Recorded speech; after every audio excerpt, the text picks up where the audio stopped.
mesdames et messieurs, bienvenue. Donc c'est le deuxième débat du Club des Vieux Cons Modernes avec la libre pensée. Débat sur la démocratie. La première bonne nouvelle, c'est qu'il y a du monde. Bravo. Ce qui veut donc dire que la démocratie intéresse les gens. Voilà, bienvenue ici dans ce magnifique décor.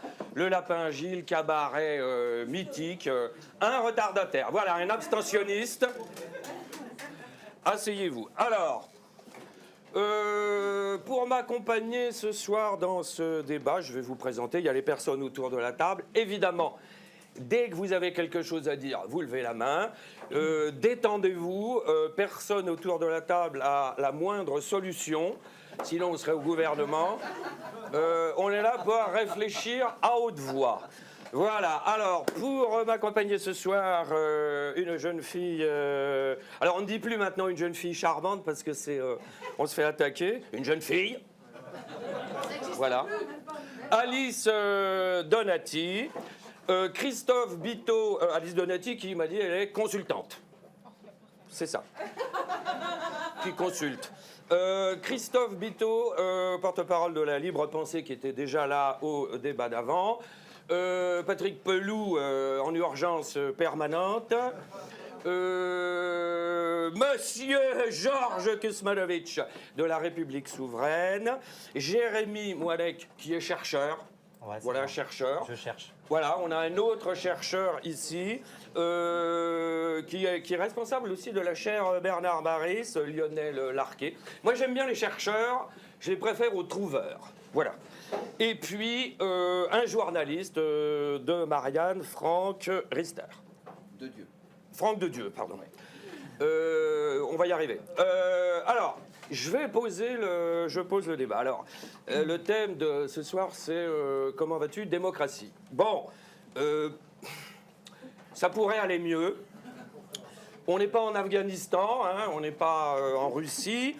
Mais si ça continue comme ça, disons qu'elle est... moi, je trouve qu'elle est en mauvaise santé. On bat des records d'abstention d'élection en élection. Dernière présidentielle, 26% au premier tour, 28% au deuxième. Record d'abstention. Législative, 52% d'abstention au premier tour, 54% au deuxième. Record, sans compter les non-inscrits, les blancs, les nuls. Voilà. Et ce qui m'inquiète un peu, moi, c'est que nos politiques et les médias, mais on en parlera avec Franck, je trouve, dans l'ensemble, hein, c'est difficile de dire les médias, ça veut rien dire, mais ont l'air les politiques surtout de faire avec. Voilà, un taux d'abstention élevé avant le soir des résultats, on avait droit à 45 minutes sur le sujet. Maintenant, 30 secondes, on passe à la suite.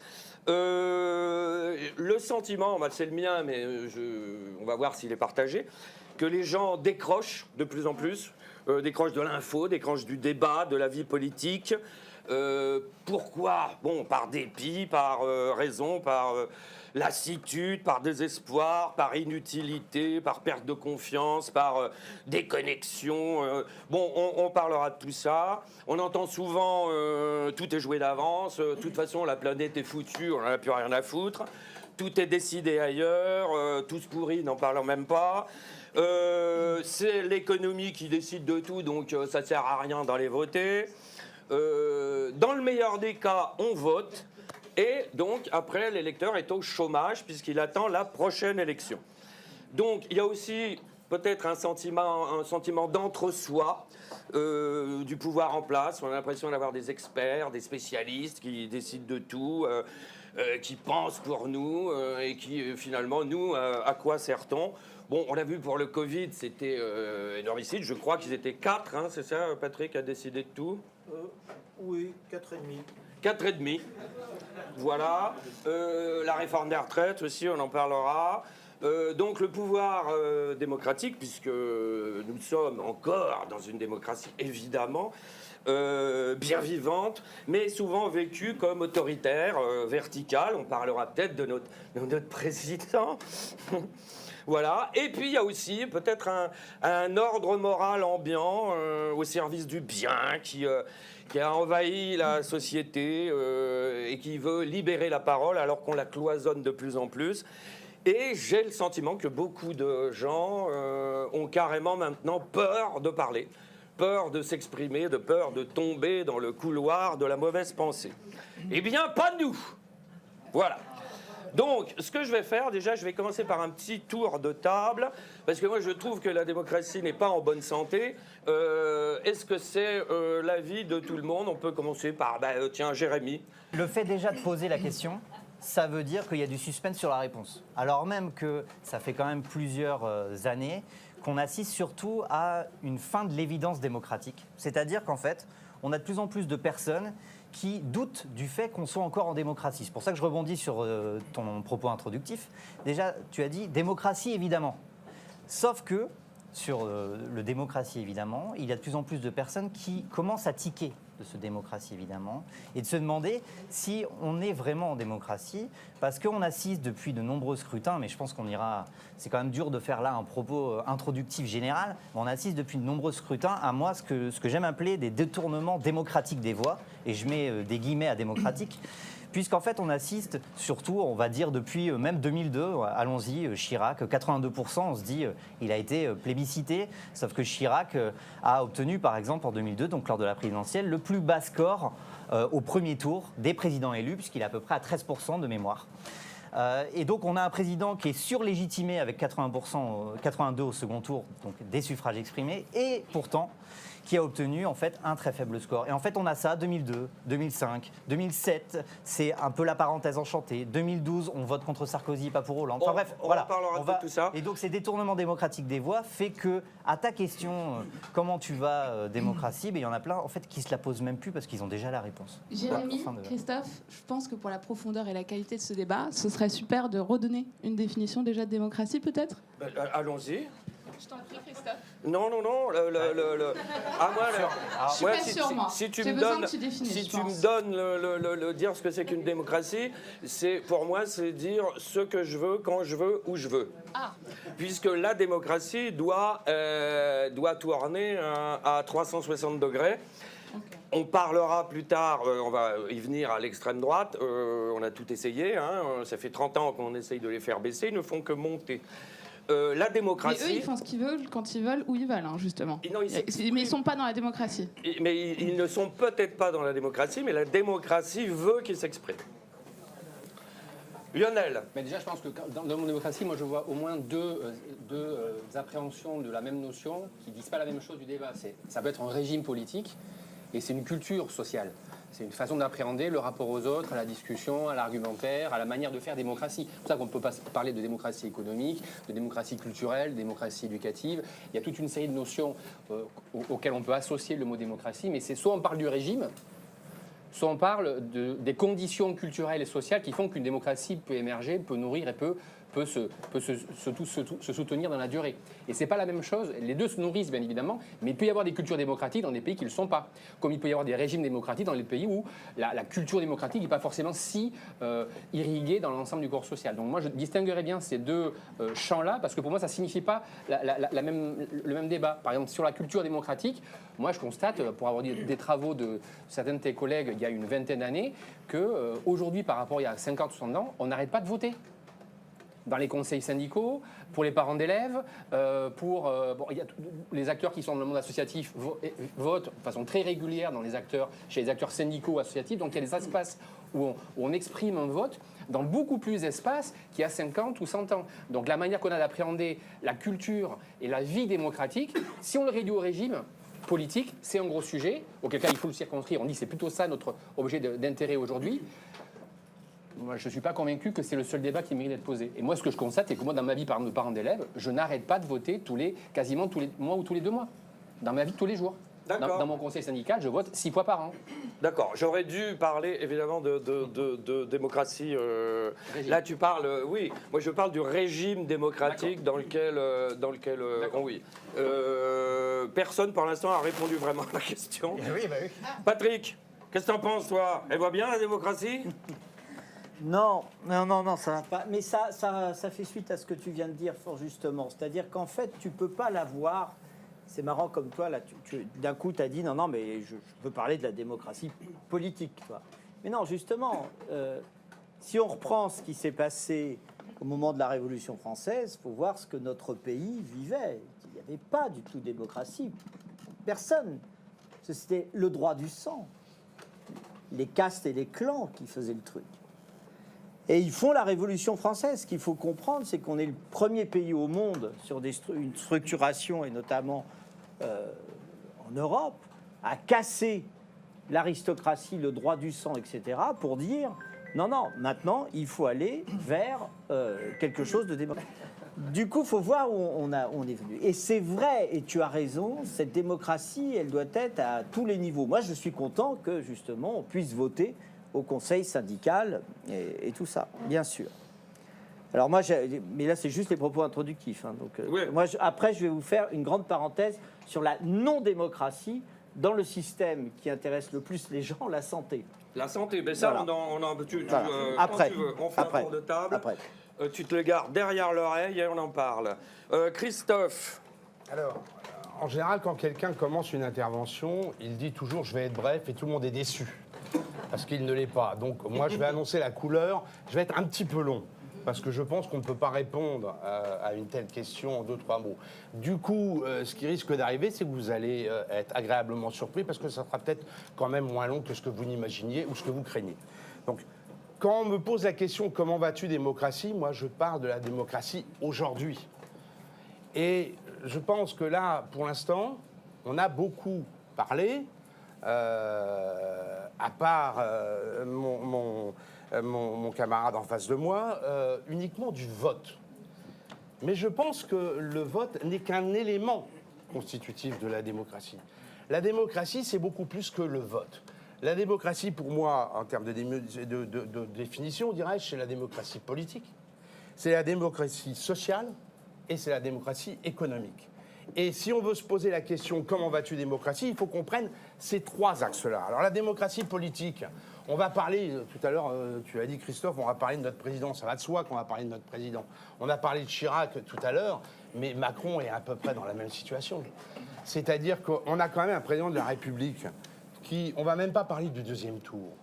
Parce que le 2e tour, je pense que c'est très difficile de savoir combien il représente effectivement, parce que justement, la dynastie Le Pen, elle joue ce même rôle depuis Mitterrand. C'est-à-dire que la dynastie Le Pen, j'appelle ça une dynastie, moi, elle a un rôle, elle a une fonction, c'est de faire élire Mitterrand, puis de faire élire plébisciter Chirac, et maintenant de faire élire Macron. Alors, qui a véritablement voté au 2e tour pour Macron? Si on enlève les abstentionnistes, ceux qui ont voté contre Le Pen, c'est très difficile. Alors, prenons le premier tour. Le premier tour, c'est 23% des voix. C'est 23% des voix, et si on enlève les abstentions, on se retrouve avec quelque chose comme moins de 15%. Donc, on a un président de la République qui représente à peu près 15% des citoyens, c'est-à-dire des gens en âge de voter, pas forcément inscrits, des âges de voter. Et cette personne-là, elle se permet, on en a parlé tout à l'heure, tu l'as évoqué, de faire passer une loi, la loi sur les retraites, qui est refusée par, dans les sondages, entre 70 On en parlera plus après, Christophe. et 80%. Ah, je termine. Entre 70 et 80% des voix. Elle met 3 millions de personnes dans la rue, 1, 2, 3 millions selon les jours. Et puis, il n'y a pas de vote au Parlement. Il n'y a aucun vote au Parlement. Et ces personnages-là fait moins de 15% des voix. Donc, se pose la question, c'est pour ça que pour moi, la démocratie, c'est pas seulement le vote, se pose la question au-delà de la légalité, de la légitimité. Maintenant, et je tiens quand même, même si je vais être un petit peu long, mais je pense qu'on ne peut pas dire comment va la démocratie si on ne la définit pas. La démocratie, ce n'est pas que le vote, ce n'est pas que la démocratie politique, c'est aussi les lois, les libertés publiques et les libertés individuelles. Ça vous amuse, mademoiselle? Les libertés publiques et individuelles sont au plus mal de mon point de vue. Véritablement. Je veux dire, on assiste dans les manifestations à des violences policières quand même. J'ai joué les vieux cons. J'ai commencé à militer, moi, quand j'avais 16-17 ans, j'en ai 57 ans. C'est la première fois de ma vie que j'ai peur dans des manifestations. Je le dis clairement. Hein. Il y a des NAS qui sont totalement irrégulières, mais qui sont effectuées régulièrement, des tirs tendus, etc., etc. Il y a une criminalisation du militantisme, hein, de la liberté de manifester. Et puis, il y a quand même également quelque chose de très important. C'est la liberté d'expression. La liberté d'expression. On a parlé de Chirac tout à l'heure. Eh bien Chirac, moi je me souviens quand même, et je ne le porte pas dans mon cœur politiquement, mais je me rappelle que Chirac, quand il se faisait traiter de connard là, au salon de l'agriculture, il répondait enchanté, moi c'est Chirac. Ça avait un petit peu de classe, un petit peu d'humour. Maintenant, si on marque Macron démission sur son balcon, on est convoqué au commissariat. Donc je suis désolé, mais on peut toujours dire effectivement, bah oui, il y a pire en Afghanistan, bah oui, il y a pire en Russie. Bien sûr qu'on peut dire ça. Mais à partir du moment où on se fait convoquer au commissariat parce qu'on a mis à son balcon Macron démission, est-on toujours dans une démocratie? Moi, j'ai invité sur mon émission Christophe, je te coupe et mets-toi derrière l'oreille ça, et puis après on continuera, on fait juste un tour de table. J'en avais plus que pour 3 minutes, c'est dommage. Eh ben, tu te les mets derrière l'oreille. Franck, à toi, vas-y. Alors, Patrick Pelou a parlé de la Révolution française et en insistant sur le fait qu'on a déraciné en peu de temps 8 siècles d'histoire qui n'était pas la démocratie. Et donc on a tendance, quelque part, à définir la démocratie de façon formelle, c'est-à-dire, je dirais presque de façon défensive. Ben, la démocratie, c'est lorsque on est protégé de l'autoritarisme, de l'arbitraire, lorsque on a des contre-pouvoirs, lorsqu'il y a de séparation des pouvoirs. Et donc, de ce point de vue-là, on peut dire qu'on est en démocratie. Sauf que pendant la Révolution française, on a inventé un deuxième concept. Et c'est là où, à mon avis, où le problème, où le bas blesse. C'est que lorsqu'on a déraciné ce système de l'Ancien Régime, formé d'ordre, on a pensé à l'idée, au concept de souveraineté populaire. C'est-à-dire que le peuple était capable de prendre en main son destin, de décider ce qu'il voulait faire, ce qu'il ne voulait pas faire. Et je crois que on va en parler de ce système, enfin, cette abstention, de ce désamour, cette crise de la représentation. Mais au départ, il y a l'idée qui est particulièrement française de se dire la démocratie, c'est la souveraineté du peuple. D'ailleurs, il y a une déclaration des droits de l'homme qui est méconnue parce qu'elle n'a pas été appliquée. C'est la Constitution de 1793, Constitution jacobine, qui dit « Nulle génération ne peut assujettir à ses lois les générations futures ». C'est-à-dire que ce qui a été fait précédemment peut être défait. La démocratie, c'est la capacité de faire, d'agir dans l'action, d'être porté par une capacité à changer. Il n'y a rien au-dessus de la volonté générale et de la volonté du peuple. Or, aujourd'hui, les gens ont l'impression, certains confusément, d'autres font des théories, que ce droit-là n'existe plus. Ils n'ont plus la capacité d'agir sur les choses. Et je pourrais vous citer plein d'exemples. Évidemment, le traité constitutionnel de 2005, où en décembre 2007, quelques mois après, il y a le traité de Lisbonne qui est un copier-coller. Donc c'est une atteinte à la démocratie. Ne serait-ce que cette semaine, après je passe la parole. Cette semaine, on voit Emmanuel Macron qui se satisfait d'accueillir une gigafactory, bon, moi je dis une grande usine, hein, pardon, pour faire des puces. Les investisseurs sont ST Microelectronics, immatriculé aux Pays-Bas, et le deuxième est un investisseur américain qui a pour actionnaire le fonds souverain des Émirats arabes unis. Et il donne 3 milliards pour accueillir ces investisseurs-là. Ce que je veux dire par là, c'est que, oui, mais très franchement... C'est qu'il y a du pognon. Alors, mais est-ce que nous, on aurait fait différemment? C'est-à-dire qu'aujourd'hui, vous avez des pays qui ont pris conscience que leurs éléments de souveraineté, on en parlera, sont fondés sur des choses qui sont relatives à la santé, la pharmacie, relatives aux puces électroniques, la technologie, relatives à l'hydrogène. Et ils se retrouvent finalement avec très peu d'acteurs en face, c'est-à-dire avec des multinationales, dans le domaine pharmaceutique, 4 ou 5 majors, dans le domaine des puces, 2 ou 3, dans le domaine des batteries, très peu, qui sont en mesure de dicter leurs règles. Et c'est pour ça que j'en reviens, et pour terminer, à cette idée de révolution française, c'est-à-dire qu'en France, plus qu'ailleurs, où, dans les pays anglo-saxons, on considère qu'il y a des règles, des systèmes qui sont au-dessus du peuple souverain parce que ils ont une légitimité, les droits de l'homme, etc. Mais en France, nous avons cette culture qui explique dans une certaine mesure la culture de la révolte, de l'émeute, qui est celle de dire nous pouvons à l'instant T détruire et rebâtir quelque chose qui avait pourtant une légitimité et qui avait été approuvé à l'instant T-1. Autrement dit, il n'y a rien au-dessus de la souveraineté populaire. Ce constat-là, les gens ne le font plus. Ils ont l'impression qu'ils n'ont plus la main. J'ai trouvé une belle citation. Garde le micro. J'ai trouvé une belle citation. Je n'ai pas noté l'auteur. La représentation est une fiction qui crée le souverain absolu. C'est un petit peu le sentiment général actuellement, qu'il soit vrai ou faux. Patrick, tu voulais rebondir sur ça. Non, et Georges te donne la... T'as pas besoin de... Mais non, c'est juste pour rebondir sur ce que tu as dit, parce que c'est très important au moment de la Révolution française. Ça fait très peur, déjà à l'époque, aux gens qui ont l'argent. Très peur. Et donc, en fait, ils jouent déjà à l'époque. Et ça reprend ce qu'avait dit Voltaire sur cette évolution en disant, attention, vous avez un petit nombre de gens qui ont l'argent, qui se nourrissent et qui exploitent un grand nombre, et qui font se nourrir du travail du grand nombre.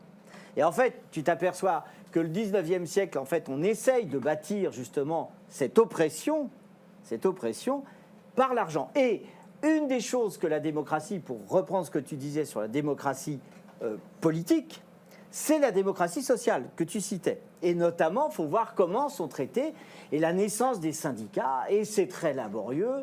Et en effet, étant à Montmartre, il faut citer justement tous les progrès qui ont été acquis grâce à la Commune de Paris. Mais c'est vraiment, il y a un siècle pour mettre en place cet équilibre. Et actuellement, l'une des principales oppositions sur le pouvoir politique, c'est le pouvoir syndical. Or, que font systématiquement les politiques?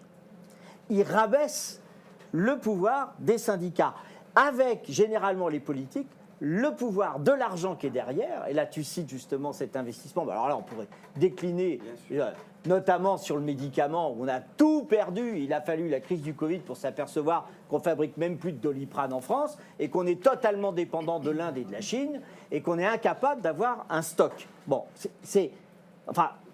on a tout cassé quoi, là-dessus. Et cette intrication entre la démocratie et le jeu de pouvoir économique monstre, c'est intéressant. Et je termine par ça, c'est juste voir la remise en cause, et je cite Bernard Maris, qui plus d'une fois nous parlions de cette satanée dette que tu as évoquée dans d'autres meetings, mais c'est vrai que qui est en train de toute façon de garder la dette avec le pouvoir politique, ce sont les assureurs et les banquiers. Et c'est ça qui nous fait crever. Oui, en tout cas, de tout ce que j'ai entendu jusqu'à présent, Georges, je te donne la parole, c'est le sentiment général qu'ont les gens, parce que moi j'essaye de faire des synthèses, hein, c'est que les gens n'ont plus d'accroche là-dessus, n'ont plus de mots à dire, ne sont plus décisionnaires, ne sont plus... C'est-à-dire, on leur dit d'aller voter une fois, l'élection reine, c'est l'élection la présidentielle, je vote et ensuite, après c'est terminé. Donc, comment, mais ça on en parlera après, comment est-ce qu'on pourrait un petit peu changer tout ça? Georges, tu n'as pas encore parlé. Merci, Christian. Je veux bien rebondir après. Tu rebondiras après. Oui, madame a raison, il faut une définition, et il y en a une que j'aime beaucoup, c'est la suivante. La démocratie, c'est le gouvernement du peuple exerçant la souveraineté sans entrave. Alors, c'est pas de Lénine, on pourrait croire, c'est de De Gaulle, donc ça permet de rendre hommage en ce 18 juin. Grand léniniste devant l'éternel, De Gaulle. Et ça rejoint cette De Gaulle avait un côté communiste. Hein, Deux même. Deux. Il est plutôt Staline, mais bon. Ça rejoint la question de la souveraineté populaire qui est essentielle ici. Or, depuis 2005, je ne sais pas comment les autres vous le considérez, mais moi je considère qu'on est en post-démocratie. Il faudrait trouver quel est le nom, où est-ce qu'on est. Car en 2005, et contrairement à la Déclaration des droits de l'homme et à notre Constitution, faut-il le rappeler, c'est bien les définitions, effectivement. L'article 2, la Déclaration des droits de l'homme, est le suivant. Le principe de toute souveraineté réside essentiellement dans la nation, pas ailleurs. La démocratie s'exprime dans la nation. Et l'article 3 de la Constitution, alors lui, il est limpide, c'est la souveraineté nationale appartient au peuple qui l'exerce par la voix de ses représentants ou par voie référendaire. Or, en 2005, l'élite, enfin pas l'élite, l'oligarchie politique s'assied sur un vote du peuple, alors même que l'ensemble de l'élite a eu des mois et des mois et des mois de battage pour dire menacer des 10 plaies d'Égypte, ceux qui voteraient pour le non à la Constitution européenne. Le peuple s'est mobilisé. Je suis sûr qu'il y en a ici qui ont fait les rassemblements, des gens dans des endroits, des gens qui avaient des CAP. C'est vrai qu'à l'époque, ça débattait dans tous les bars, on ne parlait que de ça. Et on lisait un bouquin de 300 pages. Énorme, ouais. De 300 pages, pardon du terme, imbitable. Un truc écrit par des technocrates, compris par personne. Et bien pourtant, les gens l'ont lu, compris.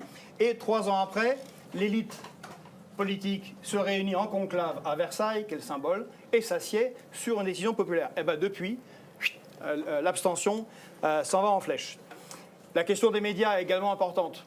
Comme on est le 18 juin, Conseil national de la résistance, il y a 60 ans la première réunion, dans le programme des Jours heureux, on a cette phrase extrêmement importante sur la question des médias, qui doivent être indépendants des pouvoirs étrangers, bien évidemment, mais des pouvoirs d'argent. Bon, voilà, c'est pas le cas. Donc, évidemment, ça va poser quelques problèmes pour la démocratie. Et puis, la démocratie, je pense, c'est aussi des conditions. Récemment, j'ai relu le livre de Jack London, Le peuple de l'abîme. Pour ceux qui ne l'ont pas lu, je vous invite à le lire. Quand on voit dans quel état pouvait être le prolétariat au début du XXe siècle. Et il y a des conditions de telles inaccès aux soins, Patrick a raison, d'abord, au travail, à l'éducation des enfants, au logement, à l'hygiène la plus élémentaire, qu'il n'y a pas de démocratie. Donc il y a on a un rapport un peu en Occident, un rapport formel. Je l'ai vécu en tant qu'officier en Afghanistan, où on organisait des élections. Des contextes, comme si on était à Paris, où tout va bien. Dans un contexte médiéval, patriarcal, où le rapport à la technologie, à l'hygiène est totalement différent. Bref, ça n'a aucun sens. Mais formellement, on l'a fait. On s'est dit, ah, on est en démocratie. Bon, on a vu comment ça a terminé. Donc, il y a des conditions à la démocratie. Et puis, il y a un sujet dont on parle assez peu.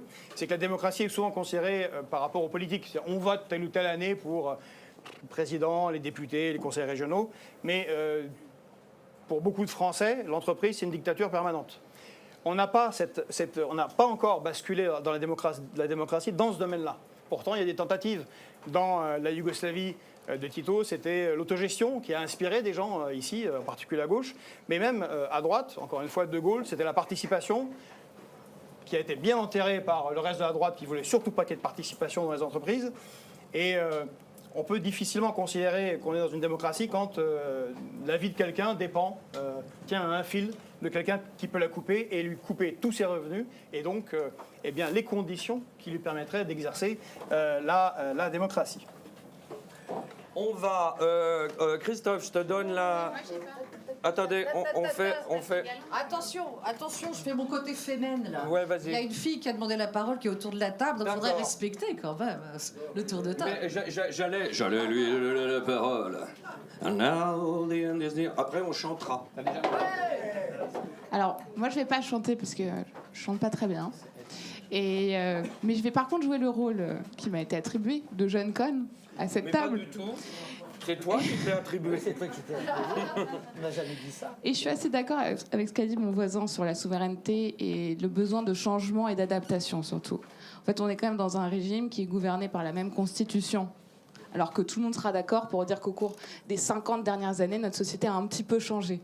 Ah ben ça c'est clair, une constitution de 58 pour gouverner maintenant, c'est... C'est un peu compliqué. Donc déjà, avant toute chose, on a quand même ce problème sur notre démocratie malade, c'est la définition de celle-ci. Elle est quand même ancrée dans un texte qui n'est plus du tout adapté à la société contemporaine, dans la société dans laquelle on vit aujourd'hui. Donc je pense que c'est important aussi de l'évoquer. Voilà, et je ne vais pas faire plus long que ça. Je vais passer le micro à mes collègues. Merci beaucoup. Christophe, je te donne la parole, garde le micro. Et puis ensuite, on fera déjà un petit tour dans la salle. Hein, un petit tour dans la salle. Donc je rebondis tel un ballon sur 2-3 choses qui ont été dites. Alors tout d'abord, tout à l'heure, j'ai entendu dire qu'on était dans une démocratie parce qu'il y avait séparation des pouvoirs. J'ai pas tout à fait dit ça. C'est ce que j'ai entendu dire. C'est ce que j'ai entendu. D'accord, pardon, ok. Alors, je pense que justement... Ne nous engueulons pas. Non. La démocratie, c'est justement la séparation. La démocratie, c'est justement la séparation des pouvoirs. Et lorsque, effectivement, l'exécutif interdit qu'il y ait un vote au sein d'une assemblée, il n'y a plus de séparation des pouvoirs. Donc je ne reviens pas sur la légitimité de ce que j'ai dit tout à l'heure. Je suis également d'accord sur le fait que la démocratie, ce qui a été dit, c'est la liberté d'expression, j'en ai parlé, donc la liberté de la presse. Et c'est vrai, on peut dire ce qu'on veut, on peut dire que c'est démagogique ou quoi que ce soit, mais enfin les faits sont là. La presse appartient à une oligarchie financière. C'est clair et net, qu'on le veuille ou qu'on ne le veuille pas. Pas toutes. Pas toutes. Il reste les presses militantes et quelques presses indépendantes. Est-ce que tu rebondis dessus Dernière chose, je voudrais terminer quand même, parce qu'il y a aussi une chose. Il y a aussi une chose, c'est que la démocratie, ça implique également les services publics. On a parlé de la santé, c'est vrai. Et pour moi, on avait deux services publics qui faisaient rêver, on va dire, entre guillemets, dans le monde. C'était l'éducation nationale et la santé. Ces deux-là sont détruits totalement. Peut-on parler de démocratie dans ces cas-là? Donc moi, je dis que non. Ça marchait avant l'arrivée de On Pelou. n'est plus. Et puis juste une dernière phrase, puisqu'on parle de l'éducation nationale. Moi, je tiens à dire aussi qu'on a parlé de la liberté d'expression. Je suis sidéré d'apprendre. Je ne sais pas si ça n'interpelle personne, sidéré d'apprendre que 2 enseignants de philosophie ont été suspendus parce qu'ils ont, pas parce qu'ils ont appelé à des appels à la haine ou quoi que ce soit, mais parce qu'ils ont critiqué leur ministère de tutelle, l'éducation nationale, pour l'un, et l'autre parce que, je ne sais plus, c'était la France-Afrique. Et donc, ils ont été suspendus. Or, le fameux droit de réserve qu'on oppose aux fonctionnaires n'est que pour les fonctionnaires d'autorité, c'est-à-dire les députés, les inspecteurs d'académie, etc., etc. Donc, je suis désolé, mais pour toutes ces raisons, je pense que nous ne sommes plus en démocratie, sinon une démocratie purement formelle. Et encore une fois, c'est pas seulement le droit de vote. Disons une démocratie pleine, une démocratie... Démocratique. Non, une démocratie où on ne se poserait pas la question de savoir si elle est en bonne santé. Ouais, écoutez, moi je veux bien ce que vous dites. Attends. S'il y a un moment dans l'histoire française où l'état du débat sur la démocratie était serein, pacifié et parfait, vous me dites à quel moment c'est arrivé dans l'histoire de France depuis la Révolution française. Ça n'est jamais arrivé. La démocratie imparfaite, la démocratie prise par des pouvoirs financiers, la démocratie aristocratique, la démocratie censitaire, ça fait 2 siècles et demi que c'est comme ça. Donc la démocratie imparfaite, elle fait partie. Elle est ontologiquement démocratique, donc qu'elle soit à accomplir, toujours sur le tapis, jamais parfaite, et qu'il y ait des dérives, des irruptions, des antagonismes plus forts à des périodes cadeaux, avec des tendances et des risques plus forts à des périodes cadeaux, ok, enfin quand même, citez-moi un moment dans l'histoire française, depuis 1789, où on a eu un débat sur la démocratie, je dirais, tranquille, hein, 1940, voilà. Mais un débat, attends, je te réponds. Je rebondis sur le fait qu'on ne serait plus en démocratie. Et le plus... Voilà. On l'a peut-être jamais été. Ah, on l'a peut-être jamais été. Alors là, il faut faire un deuxième débat. Donc là, c'est déjà autre chose. Là, c'est déjà autre chose. C'est déjà autre chose. Exactement ce sur quoi je voulais rebondir. Ah, c'est que alors, vas-y. pour moi, désolé, Attendez, Jérémy, ensuite. Ouais, désolé. Promis, vous avez la parole dans la salle. Non, mais parce que je vous écoute depuis tout à l'heure, mais le débat, il est un peu vain, en fait, de la définition. Le débat, il est vain de la définition. Puisqu'en fait, là, on arrive à une salade de fruits, on a du service public, on a de la liberté d'expression, on a tout un tas de choses. Là, en vérité, on ne peut pas objectiver, en tout cas scientifiquement, puisque je vais mettre ma petite casquette de chercheur, on ne peut pas partir d'une définition objective de la démocratie, puisque, en l'occurrence, on a une définition qui est sans cesse mouvante et politique. Et donc, en fait, la démocratie, et là je rebondis sur ce que vient de dire Lionel, c'est un horizon, c'est une promesse. Et donc ce qui me semble moi intéressant à étudier et à discuter aujourd'hui et plus tard, c'est de faire l'analyse des écarts entre les discours qu'on a sur la démocratie, en particulier ceux qui sont au pouvoir, et en fait le réel. C'est-à-dire on nous promet telle ou telle chose, et en fait réellement on a ça. Et en fait peu importe qu'on étiquette Comme le ça. ressenti en météo. Mais exactement. Et donc si tu préfères, c'est pour ça que je parlais tout à l'heure de détournement démocratique des voix, c'est qu'on assimile nous aujourd'hui depuis plus de 2 siècles démocratie au vote, à élection, alors même que là je rebondis sur ce qui a été dit, évidemment ça n'a rien à voir. C'est-à-dire que ceux qui ont mis en place le système électif étaient contre ce qu'on appelait alors la démocratie. Et en l'occurrence on prenait le modèle athénien. Mais sauf qu'en fait, on pourrait prendre 10 000 modèles. On pourrait prendre les pirates aussi, qui ont été bien plus démocrates que nous, en fait. Certaines compagnies de piraterie étaient bien plus démocrates qu'on ne l'est aujourd'hui par tout un tas d'aspects. Si on prend certains aspects plus que d'autres. Donc, en fait, je pense que le débat de la définition, il est vain. Il faut juste étudier, à mon sens, les écarts et le fait qu'aujourd'hui, on produit de plus en plus des majorités fictives. On nous dit qu'on a des courants majoritaires qui ne le sont pas du tout. Et donc, on a surtout une démocratie de minoritaires qui tend à se perpétuer et qui fait que justement, il n'y a pas des gens qui décrochent, il y a des gens qui sont exclus. C'est-à-dire, tu disais, ils décrochent. Je pense que là, le terme n'est pas bon.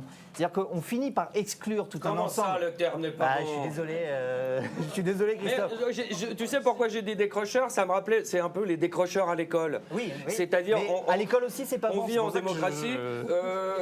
Moi, je trouve que ça va bien, les gens qui décrochent. C'est parce qu'au bout d'un moment, en fait, on exclut les gens puisque le vote devient de plus en plus inutile. Il y a de moins en moins de voix et toujours autant d'élus. Et cet écart devient contradictoire. C'est-à-dire que mais l'abstention, s'il va pas les gens que le s'excluent. peuple n'est plus On parlera de Ah, j'ai pas dit ça. On parlera à aucun moment, justement. Sujet suivant, l'abstention. Les gens dans la salle. Gaël a le micro. Et alors, qui a levé la main en premier? Allez, c'est parti. Oui, je voulais juste, c'est bon là, revenir sur le terme de démocratie. Démos exerce le kratos, le peuple exerce le pouvoir. Or, aujourd'hui, le peuple n'exerce pas le pouvoir. Aujourd'hui, on élit, on ne vote pas, on élit des représentants qui vont décider pour nous. Ici, dans cette salle, jamais personne n'a voté une loi. On est d'accord? Or, c'est nous qui devrions les écrire, les voter. D'ailleurs, un des axiomes de la Révolution française, c'était le peuple soumis au roi, aux lois en doit être l'auteur. Je suis entièrement d'accord sur cette définition et sur ce qu'est, à mon sens, la démocratie. Aujourd'hui, ce que vous venez de dire tout à l'heure, concernant justement cette fameuse constitution, il y a une citation aussi qui dit Dieu se rit des hommes qui déplorent les effets dont ils chérissent la cause. C'est pas Voltaire, non, c'est pas lui, mais bon, c'est pour indiquer qu'aujourd'hui, effectivement, des milliers de personnes sont dans la rue pour aller manifester contre des lois qui sont donc décidées par soi-disant leurs représentants, mais qui ne représentent qu'eux-mêmes, leurs propres intérêts, enfin l'intérêt de la finance, parce que ce qui vient d'être dit. Et il est là le problème. Il est qu'effectivement, aujourd'hui, on a un Parlement qui ne représente pas le peuple, qui ne peut pas en être le représentant. La preuve, je ne sais plus qui est-ce qui a dit tout à l'heure le taux qui avait élu. Voilà. Donc aujourd'hui, on ne peut pas dire, à mon sens, qu'on est en démocratie. Donc elle ne va pas puisqu'elle n'existe pas. Alors, qui veut prendre la parole? Avant qu'on prenne la parole, Jérémy, tu voulais rebondir? Non, mais je voulais rebondir pour dire qu'effectivement, on a une représentation ségrégative dans le sens où on a tout un ensemble de classes sociales qui ne sont pas du tout représentées, avec 5 ouvriers, une vingtaine d'employés, alors qu'à eux deux, ces deux catégories représentent presque la moitié de la population. Et par contre, on a presque 60% de cadres et professions intellectuelles supérieures, que j'aime bien, c'est moi et mes collègues. Donc c'est très bien. Mais par contre, représenter 60% de l'Assemblée quand on représente que 9% de la population française, on voit bien que cet écart-là, sans vouloir toujours une représentation miroir, c'est pas ça l'essentiel. Mais là, il y a un écart qui devient de plus en plus grand, en fait, et trop grand.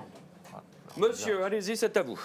Alors, Joël, je viens de la Nestor, c'est pas neutre parce que vous verrez tout à l'heure. Je suis un insider, donc je suis aussi au milieu de politique. Je travaille avec eux, donc j'ai créé des choses. Démocratie participative qui est toujours au pouvoir à la Nestor, donc 23 000 habitants, 8e ville de Bretagne. Et j'ai 2 propositions à faire déjà. C'est qu'on continue en convention toute la semaine. Parce que même au bout d'une semaine, on n'aura pas abordé le début du sujet parce que c'est un sujet tellement long et tellement complexe. Non, mais je le savais dès le début, mais bon. Le deuxième truc... faut bien démarrer. Ouais, il faut lancer un appel à la sédition. Ça aussi, ça me paraît important. Et ce que je voulais dire, la démocratie n'a jamais existé dans son essence même. Même au temps de la démocratie athénienne, Platon disait, était déjà pour l'aristocratie. Donc on votait, il y avait des stratèges, il y avait les archontes. Et Périclès a duré 15 ans, mais il était élu tous les ans. Et il y avait le tirage au sort aussi. Donc, et surtout, l'ostracisme. Donc ils ont inventé l'ostracisme, c'est-à-dire que quelqu'un qui considérait comme dangereux ou trop intelligent, Macron aurait été ostracisé tout de suite. Hein, voilà. Et donc, je pourrais parler des heures, mais je préfère m'arrêter là. Merci beaucoup. Qui veut encore prendre la parole dans la salle? Là, allez hop. Allez hop là. La parole est à la salle. Merci beaucoup. Donc Bruno, je suis adhérent de la Libre Pensée. Et donc je trouve ce débat, même si on ne le finira pas, quand même très intéressant. Il y a plusieurs choses que je voudrais dire. D'abord, la définition de la démocratie.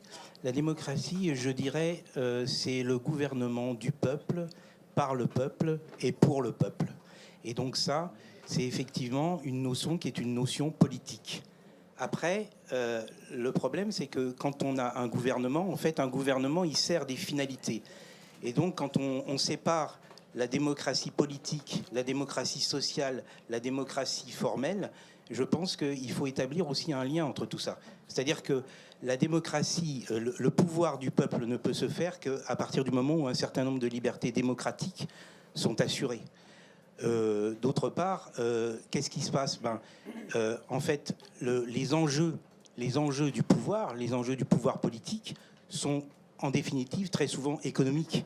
Et donc, il y a des exemples qui ont été donnés. Et c'est ça, en fait, l'enjeu du pouvoir. C'est que le peuple puisse faire valoir ses propres intérêts en ayant la possibilité du pouvoir politique. Et donc, par rapport à ça, la situation où nous nous trouvons, c'est une situation qui est particulière. Je dirais très particulière, parce que aujourd'hui, comment est-ce qu'on peut définir le pouvoir politique et les conditions dans lesquelles il s'exerce? C'est la constitution de la Ve République, tout simplement. Oui, on en a parlé. On peut peut-être en reparler. Je crois qu'il faut en parler, oui, parce que c'est absolument... Et on parlera aussi, je te coupe, on parlera aussi de référendum. Hein, pourquoi pas faire des référendums? Le problème des référendums, c'est que dans la majorité, il y a beaucoup de cons. Et je voudrais terminer 2 minutes encore. Vas-y.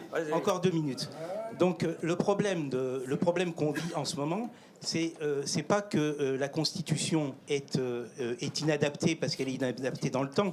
C'est que cette Constitution, dès le départ, elle était conçue pour avoir des aspects antidémocratiques.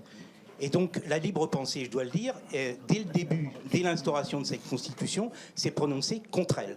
Et je dirais, à l'inverse de ce que tu as dit tout à l'heure, je ne pense pas du tout que les citoyens soient désintéressés. Parce qu'il y a une évolution très importante. Ils étaient désintéressés. Je ne pense pas du tout qu'ils décrochent. Donc, ils étaient très intéressés. On va pas revenir sur leur terme de décrocheurs. Moi, je pense que les Français s'intéressent énormément, mais qu'ils décrochent. Donc, juste encore un mot. C'est mon avis, hein. Quand Elisabeth Borne utilise le 49.3 pour faire passer la réforme des retraites et qu'il y a des manifestations spontanées à ce moment-là, je pense qu'on est à un niveau de compréhension et de conscience politique très élevé. Oui, non mais attendez, merci.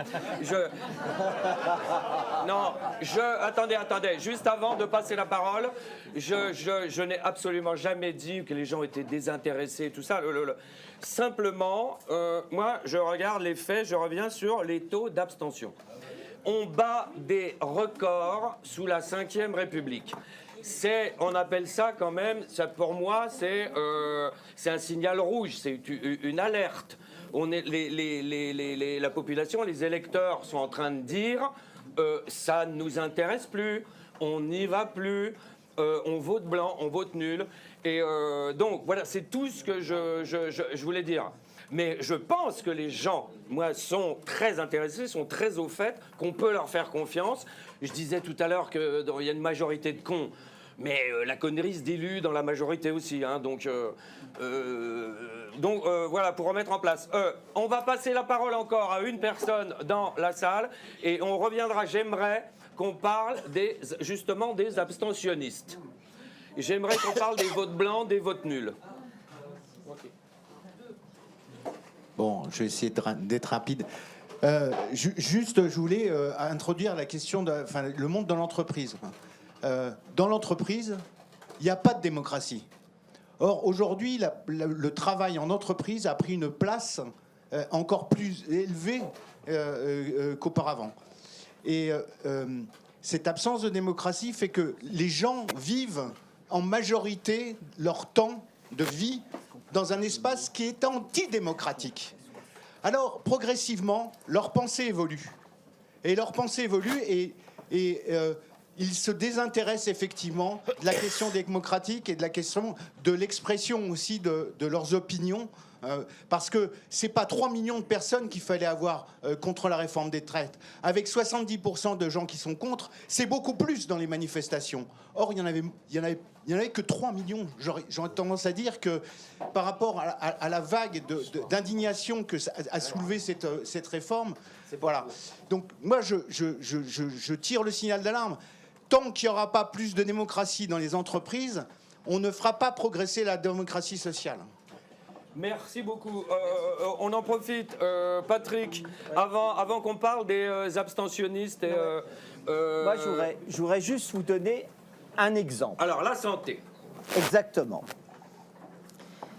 D'abord, je suis d'accord, parce que je voyais madame qui disait pas du tout.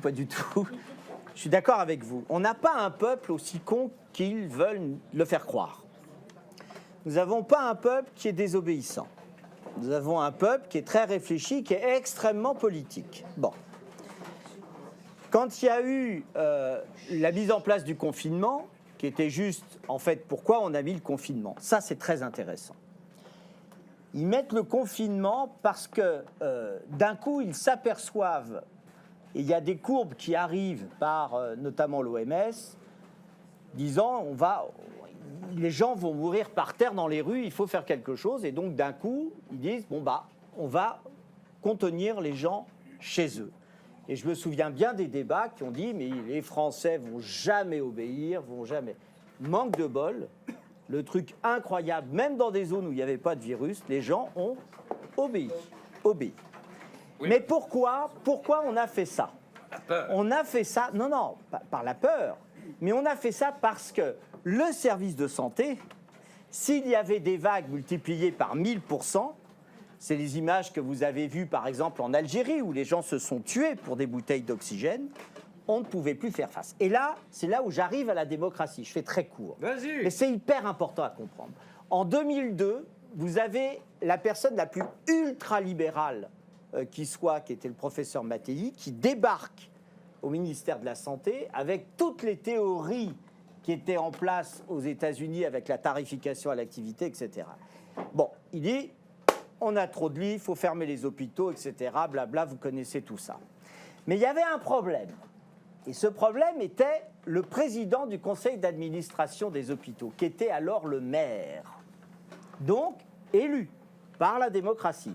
Et ils s'aperçoivent que souvent, quand on va dire on va fermer l'hôpital, qui c'est vrai, et en plus souvent le principal employeur du coin, ça pose problème. Et celui qui bloque, c'est le maire. Que fait Sarkozy quand il est élu en 2007? La première chose qu'il fait pour les hôpitaux, il enlève le conseil d'administration et les pouvoirs du maire, et il dit c'est un conseil de surveillance qui n'a pas le droit de vote, qui est consultatif, qui ne sert à rien, le café est froid, enfin c'est nul. Et alors du coup, qu'est-ce qui se passe? Dans les hôpitaux, eh bien vous avez tout un système qui s'est cassé la figure, avec une raréfaction. Je ne vais pas vous saturer de chiffres, mais il faut juste savoir que maintenant, on est en dessous de la moyenne pour 1000 habitants en lits médicaux, chirurgicaux, psychiatriques et obstétricaux. C'est incroyable. C'est incroyable.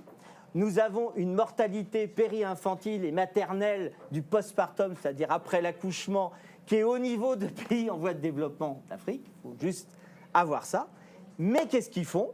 Ils ont fait encore une réforme là, surtout pas de faire re-rentrer la démocratie et les élus autour de la table, parce que évidemment, quand ils ferment un hôpital, les premières personnes qui sont dans la rue, ce sont évidemment les élus. Et juste pour terminer, parce que évidemment, moi, ça me marque, ça m'a marqué, ça marquera toujours ma vie.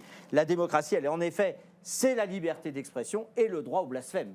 Il ne faut pas oublier que le droit au blasphème fait, et je pense évidemment à nos collègues et amis qui sont décédés à Charlie Hebdo, mais c'est vraiment un des nœuds du problème. N'oubliez pas que là, et y compris sur les manifs, sur ce qui se passe à l'école, etc., et en vous disant ça, évidemment, on pense à Samuel Paty, c'est-à-dire que l'enseignement sur ces choses-là, eh ben, en fait, c'est extrêmement compliqué maintenant. Et donc ça, pour moi, c'est intimement lié à la démocratie. Attendez, 30 secondes, je vais vous donner la parole.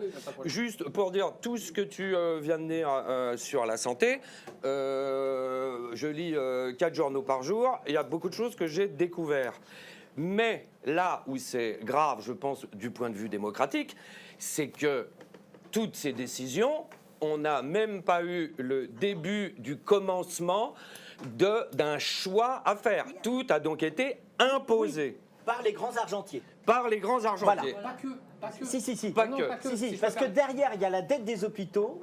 Okay. Et donc, ils se goinfrent à des niveaux que tu n'imagines même pas, notamment les fonds de pension américains. Okay. On n'est pas en désaccord. Lionel, tu réponds. Vous aurez la parole après. Au détour d'une de tes phrases, tu abordes un point qui, pour moi, est essentiel en termes de dérive sociologique de la démocratie.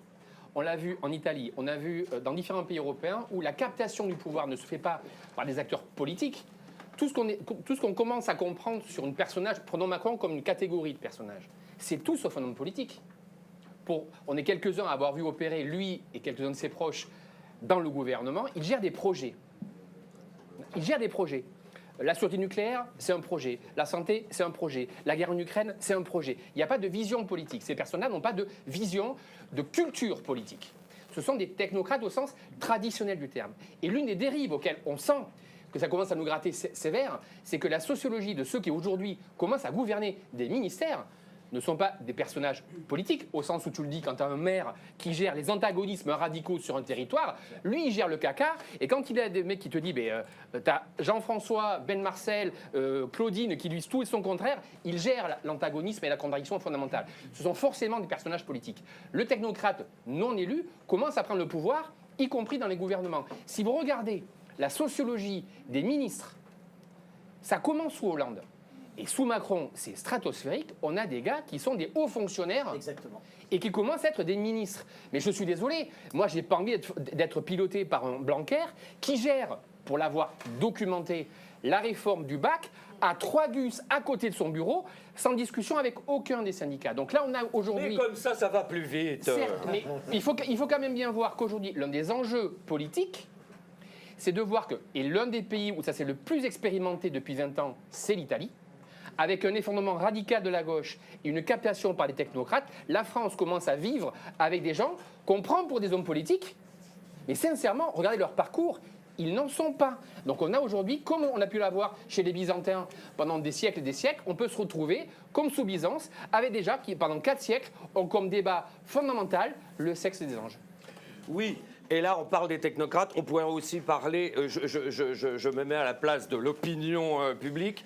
Souvent, les gens, quand on parle de Bruxelles, on ne sait pas ce qui se passe à Bruxelles, c'est décidé par des technocrates. Bon, je pense qu'il y a une part de vrai, une part de faux, mais tout ça est lointain dans la tête des gens. Il n'est pas lointain. Non, mais... Parti au ministère de l'Armée, elle n'est pas lointaine. La ministre des Sports d'aujourd'hui, elle n'est pas lointaine. Dans leur parcours. Dans la tête des gens, tout ça est lointain.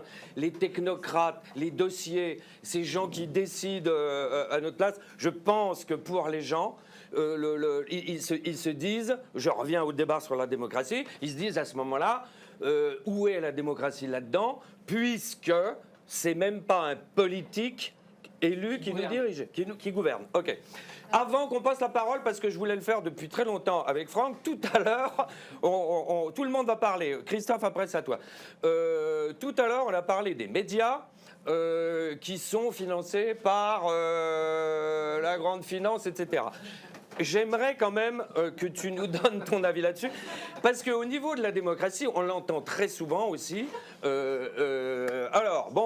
démocratie, de toute façon, nos politiques sont déconnectés, donc ça c'est fait.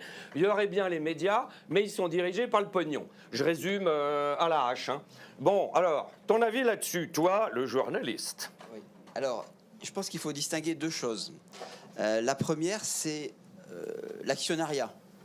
L'actionnariat, effectivement, la plupart des journaux français sont détenus par des milliardaires, y compris le mien, puisque Marianne est détenue par Kretinsky, un milliardaire tchèque, qui, pour l'instant, ne ne nous embête pas du tout. Il est même, je dirais, porteur d'idées qui ne sont pas les nôtres. Bon, il est plutôt pro-européen, donc c'est pas, pour l'instant, il n'a pas du tout, il a été très respectueux de l'indépendance des journalistes. On se pose beaucoup la question de l'actionnariat, c'est normal, mais je pense qu'il y a aussi quelque part une sociologie journalistique, c'est-à-dire une sorte de bain idéologique qui produit, par-delà la question de la propriété du capital, des raisonnements, des valeurs. Et effectivement, lors du référendum constitutionnel, 90% de la presse était plutôt favorable au oui. 55% de la population a dit non. Donc effectivement, il y a une sorte de bain qui, à mon avis, est... Enfin, on pourrait y passer des heures là-dessus, mais on n'a pas le temps. Non, on n'a pas le temps, mais je pense que c'est beaucoup lié au fait que beaucoup de journalistes, si vous voulez, ont des profils sociologiques, sont des enfants de la bourgeoisie, beaucoup, pas tous, mais effectivement, ça peut produire. Et ils fréquentent du matin au soir des gens qui ont quand même quelque part une sorte de convergence idéologique entre je dirais la droite centre et la gauche du centre, ou centre gauche, centre droit. Oui, un petit truc incestueux. Et tout ça. Oui, mais bon, si vous voulez, je pense que c'est pour ça qu'on parle beaucoup de l'actionnariat. Je pense qu'il faut vraiment distinguer ce qui relève de l'actionnaire et du journaliste. Et enfin, dernier élément, et on en revient un peu à l'histoire de l'abstention, c'est que quand même, il y a quand même de moins en moins de gens qui lisent et qui achètent de la presse. Moi, et donc on se retrouve avec... Les mêmes, hein. Alors je ne sais pas si ce sont les mêmes. Ça ne veut pas dire qu'on n'a pas notre part de responsabilité. Marianne est un journal qui est plutôt pas véritablement dans la pensée dite mainstream, plutôt opposée à cette pensée-là. Marianne, c'était très différent il y a 5 ans, si je peux me permettre. Alors là, on rentre dans un débat... Oui, ne rentrons pas dans ce débat-là. On pourra en débattre largement. Mais ce que je veux vous dire par là... J'en étais où déjà? Oui. Les gens achètent de moins en moins. Voilà. Les gens achètent de moins en moins la presse. On se retrouve avec je dirais, une obligation de financement qui est soit liée à des milliardaires, soit liée aux subventions publiques. Donc voilà, vous abonnerez pas. Et c'est votre droit le plus absolu. Hein. Vous avez parfaitement le droit de ne pas vous abonner, c'est pas le problème. Mais ce que je veux dire... Non, on ne parle pas de Marianne. Non, excusez-moi, on ne parle pas de Marianne, on parle de la... Je dis simplement que... On parle de la presse. Excusez-moi, le problème de Marianne est le problème des médias en général. Parce que tu disais, les gens achètent de moins en moins les magazines et les journaux, ce qui est vrai. Mais quand on regarde les audiences de France Inter, de France Info, elles sont en baisse, voire en chute. Sur la presse écrite, c'est pire que ça. C'est pire que ça. Donc effectivement, on se retrouve avec un système de financement qui nous amène soit à se tourner vers l'État pour avoir des subventions publiques, soit à être acheté pour 3 francs 6 sous par des actionnaires qui ont de l'argent.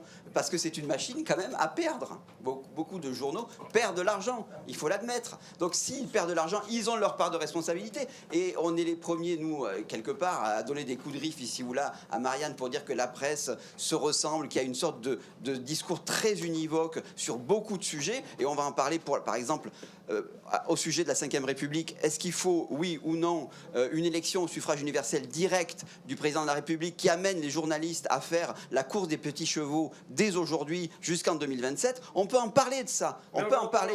Mais je veux dire, il ne faut pas oublier... Il faut pas oublier que, tout de même, nous sommes, les journalistes, quels qu'ils soient, ne sont pas forcément des gens qui ont envie de manipuler l'opinion. Ils sont souvent liés à comment finalement avoir le maximum de lecteurs. Et c'est difficile. Au quotidien, on est confronté à cela. Oui. C'est extrêmement difficile. Et d'une certaine manière, pour les hommes politiques, d'avoir un peu plus de participation, c'est aussi difficile. Je ne veux pas dire qu'il y a les gentils et les méchants. Je veux simplement rajouter un peu de nuances, quoi. Voilà. Je vous passe la parole. Juste pour rebondir sur ce que tu disais, effectivement, quand il y a eu en pleine réforme des retraites, je me lève, hein, j'ai mal au dos. En pleine réforme des retraites, il y a eu l'affaire Pierre Palmade, sais pas si vous vous rappelez. Non, c'était quoi? Et ah bah, on voit bien que t'as pas croisé sa route. Et donc l'affaire... non, on n'est pas là pour rigoler. Et j'ai croisé, je tairai son nom, un rédacteur en chef de France Info, voilà, et j'en ai parlé avec lui. Je lui dis quand même, et c'est même un journaliste hein, qui s'est auto-flagellé, qui est sorti. Pendant l'affaire Palmade, on a parlé 10 fois plus de ce fait divers que de la réforme des retraites. Et donc je dis au rédacteur en chef de France Info, vous trouvez ça normal? Et là il me dit, ah non, non, non, mais nous, oh là là, on en a parlé beaucoup moins que les autres. Et je lui dis, non, oui, effectivement, vous en avez parlé que tous les quarts d'heure. Et là il me sort cette phrase absolument magnifique, mais si on n'en avait pas parlé, les gens auraient décroché. Donc on est dans le piège. C'est pas sûr. C'est pas sûr. Oh non, mais moi je suis pas d'accord du tout avec lui, hein, mais ça c'est le suivisme. Qui voulait parler depuis très longtemps? Toujours le même. Christophe. Merci. Oui, oui, Christophe.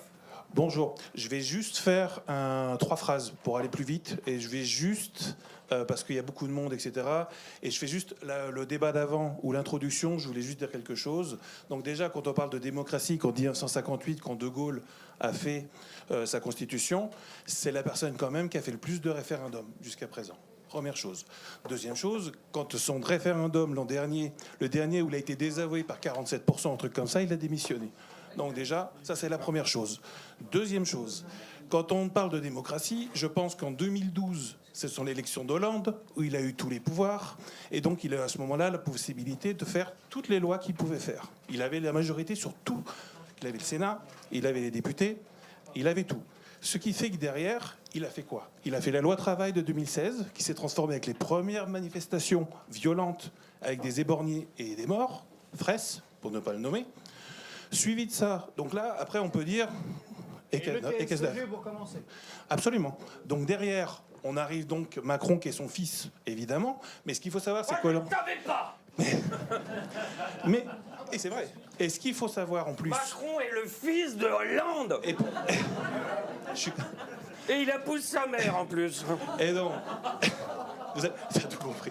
Donc, on ne perturbe pas, ça m'énerve. Donc, derrière ça, en plus, 2012, l'élection, c'était pas contre Le Pen, c'était contre Sarkozy. Et Hollande a été élu avec une phrase célèbre qui est « Mon ennemi, c'est la finance ». Rappelez-vous de ça. Ce qui fait que derrière, on a retrouvé ça. Et pour terminer, parce que the last but not least, s'il y avait un moyen de retrouver une certaine démocratie, c'est non seulement que les politiques fassent ce qu'ils disent, ça déjà, ça fait longtemps qu'on n'a pas vu ça, mais surtout, c'est qu'une motion de censure, une seule motion de censure qui est votée par tout le monde, si aucun politique de gauche ou de droite ne pensait qu'à leur gueule, ça s'est terminé. Tout le monde remet dans la rue, tout le monde recommence, et ça, les députés, ils ne le veulent pas, quels qu'ils soient. Terminé. Messieurs, dès que mon avis. On passe le micro à Lanester. C'est bien ça, hein? Yes. Lanester, Christophe, après c'est à toi. Et j'aimerais bien qu'on parle quand même des abstentionnistes, savoir qui sont ces gens. Alors, simplement, non. Donc je suis d'accord avec personne, et surtout pas avec moi-même. Donc déjà, et je pense que le vote, c'est pas du tout l'acmé de la démocratie, en fait. Hein. Et il faudrait aussi parler de cyberservitude, de netocratie, etc., etc. Et je pense qu'on manque d'humour, d'ironie, de causticité. C'est pas à vous que je vais dire ça, mais quand même, je vais faire un hommage à Bernard Cazeneuve, en fait. Hein. Voilà. C'est une chanson qui a été écrite en 1967. Ah, je ne pensais pas qu'on allait chanter ce soir, mais... Ils ont voté, et puis après, dans une France socialiste, je mettrai ces fumiers debout, à fumer le scrutin de liste, jusqu'au mégot de mon dégoût. Et puis assis sur une chaise, un ordinateur dans le gosier, il chanterait la Marseillaise avec des cartes perforées. Le jour de gloire est arrivé. Oh, bravo! Et ben voilà, la Bretagne, les dégâts de l'alcool. Ouais. Alors attendez, parce qu'on va bientôt finir. On se calme. Christophe, quel longtemps que tu n'as pas parlé, à toi. Oui, je suis content d'entendre Léo Ferré en venant ici, mais c'est un peu normal, on est quand même pas loin de la commune. Donc entendre un anarchiste ici, c'est une bonne chose. Je voudrais juste reprendre 2-3 éléments du débat. Sur la presse, d'abord. Je crois qu'on est dans un cercle vicieux. Moi, je jette pas la pierre, je veux dire, je jette pas la pierre aux journalistes ici présents, mais on nous explique, les gens ne lisent pas, donc forcément, les financiers vont investir parce qu'il n'y a pas de lecteurs. Et c'est un cercle vicieux parce que la presse, effectivement, et ça on n'y peut rien, est détenue par des oligarques qui ne vont pas publier des choses qui vont à leur encontre. On l'a vu, l'exemple que tu as donné tout à l'heure sur le traité de Lisbonne. On ne va pas publier des choses qui vont à l'encontre de leur intérêt. Enfin, il faudrait être stupide. Donc, c'est un cercle vicieux, parce que les gens ne sont pas intéressés, ils lisent la même chose, et donc il va y avoir de plus en plus d'investissements de capital financier. Heureusement, il reste encore Ciné Mensuel, et La Raison, pour lire, ce sont des mensuels. Non, mais sérieusement, je pense que la presse militante, qui est parfois vilipendée et ironisée, c'est encore la seule où on peut avoir un minimum de liberté. Maintenant, sur ce que disait Patrice tout à l'heure, sur comment ont été prises les décisions pendant la crise du Covid. C'est pas seulement la crise du Covid, et ça vraiment, ça met en avant la fin d'une certaine forme de démocratie. J'ai invité sur France Culture 2 personnages très différents. Arié Halimi de la Ligue des droits de l'homme, et Jacques Toubon. Si on m'avait dit d'ailleurs, il y a 30 ans que j'inviterais Jacques Toubon sur France Culture et que je serais d'accord avec lui sur 95% des choses, j'aurais pas cru. Mais pour autant, ils avaient le même diagnostic. C'est-à-dire que le pouvoir a échappé même aux représentants, aux soi-disant représentants. C'était quoi l'état d'urgence? 5 ans et demi d'état d'urgence. Un état d'urgence qui dure 5 ans et demi, c'est plus un état d'urgence, c'est un état permanent. Hein, c'est plus le coup d'état permanent, c'est l'état d'urgence permanent. Avec un comité scientifique qui peut-être, je ne sais pas, moi je ne suis pas scientifique, je ne suis pas médecin, je ne veux rentrer ni dans les délires où on est complotiste ou alors on est ceci, cela, j'en sais rien. Mais le fait est qu'en ne donnant aucune information, en prenant des décisions au secret, c'était ça quand même, de toute façon, on fait en sorte que la démocratie se porte mal. Le traité de Lisbonne, c'était le cas le plus évident. Et donc là, ça va être ça, ma conclusion par rapport à l'abstention. Pourquoi l'abstention? Les gens, ils votent massivement contre quelque chose et on leur met quand même. Pourquoi veux-tu qu'ils continuent à voter? Donc peut-être qu'il est juste question aujourd'hui de se dire que la Ve République, c'est mon point de vue en tout cas, la constitution la plus antidémocratique qu'on ait jamais eue. Peut-être qu'il est temps de passer à une autre constitution. Peut-être, c'est un avis. Alors j'aimerais bien qu'on parle, Georges, je te donne la parole. Et vas-y, oui, qu'on parle de l'abstention, parce que je trouve que c'est très grave. Et justement. Vas-y, alors, rebondissons sur l'abstention. Je rebondis là-dessus et je répète, le moment où l'abstention augmente, c'est après 2008. Donc le rejet, enfin le fait que l'oligarchie politique... On a beaucoup parlé de, oui, mais de ça déjà. Ça veut dire que le peuple, contrairement à ce que pensent certaines élites, n'est pas con. Exactement. Le peuple comprend exactement ce qui se passe. Et qu'est-ce qui se passe? La démocratie, c'est quoi? En tout cas, en France, sur le dernier siècle... Le peuple n'est pas con, mais il y en a beaucoup dedans. Oui, mais chez les autres aussi. C'est là où est le con étant l'autre, évidemment. Hein. Sur la démocratie, c'était quoi? C'est se mettre d'accord entre une élite bourgeoise et des prolétaires sur comment on organise la société, on répartit la richesse, sans se foutre sur la gueule, sans que les uns envoient la troupe pour tirer sur les prolétaires, et sans que les autres fassent la révolution et coupent les têtes. On est d'accord? En gros, c'est ça. Le bourgeois a un intérêt. Le maître de forge, Renault, a un intérêt à ce que les ouvriers ne viennent pas occuper son usine et foutent le feu. Et puis s'il y a la guerre, eh ben, son fils qui a fait Saint-Cyr, il emmène les prolos au combat, et ils font nation. Mais ce qui s'est passé avec les élites, c'est que la mondialisation capitaliste, c'est-à-dire le transfert d'un capitalisme industriel et national à un capitalisme financier et transnational.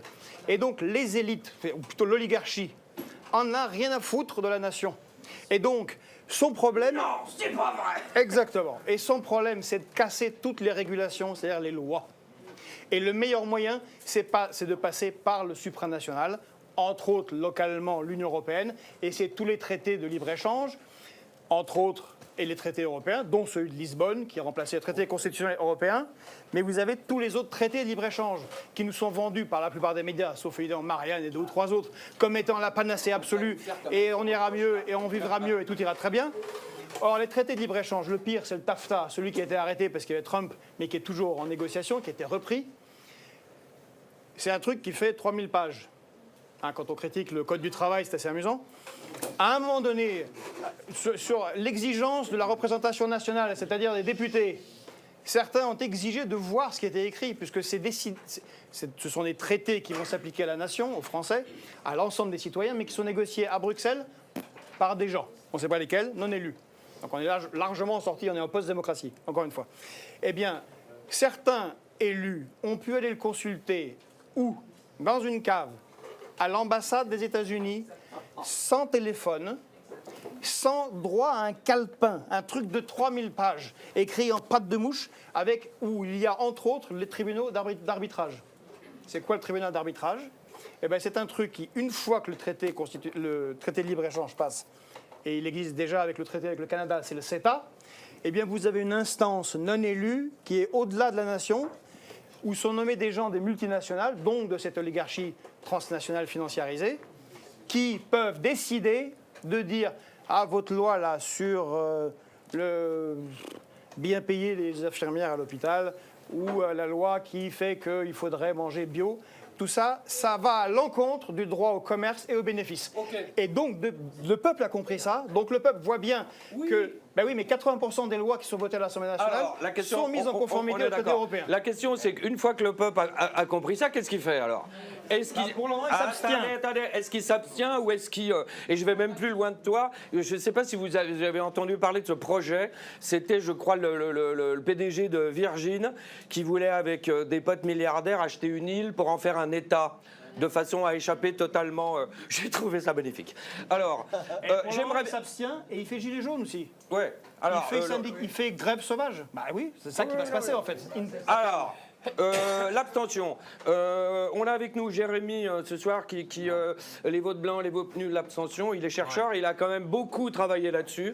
Ouais. J'aimerais déjà que tu nous fasses un petit topo sur tout ça. Ok, alors rapidement, mais sans vous abreuver de chiffres, mais donner quelques tendances. Dire déjà que l'abstention, évidemment, elle augmente.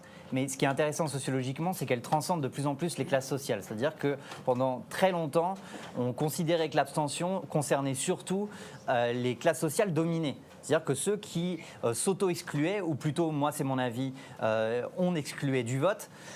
Et là, de plus en plus, on a une abstention qui donc concerne de plus en plus de monde. Je rebondis sur toi. J'avais trouvé cette phrase magnifique d'un expert en expertise, spécialiste en spécialisation sur l'abstention. Alors, qui sont, on lui avait demandé, hein, je ne sais plus dans quel journal c'était, malheureusement, on lui avait demandé qui sont alors ces abstentionnistes. Il avait dit des électeurs issus des catégories populaires à faible capital culturel. C'est-à-dire des pauvres cons, quoi. Voilà. Et donc, visiblement, les abstentionnistes sont plus majoritairement les pauvres cons. Alors, évidemment qu'il y a plein de soubassements sociologiques qu'il faudrait évoquer en détail, etc. Mais là, ce qui me semble intéressant, pour rebondir à ce que tu disais tout à l'heure, sur l'intérêt ou le désintérêt, c'est-à-dire cette contradiction-là, en tout cas, entre d'un côté, on aurait des gens qui votent, qui seraient intéressés, et de l'autre, des gens qui votent pas, qui seraient désintéressés. Or, ce qu'on constate, c'est qu'on a de plus en plus un intérêt contre la politique qui se développe. Et c'est pas du désintérêt, c'est pas de l'indifférence, c'est un intérêt contre. Tu vois déjà que c'est différent. Et puis on a de plus en plus, et là je pense que c'est l'occasion aussi d'en parler, on a de plus en plus des votes qui sont eux désinvestis, qui sont sans illusion, qui sont à contre-opinion.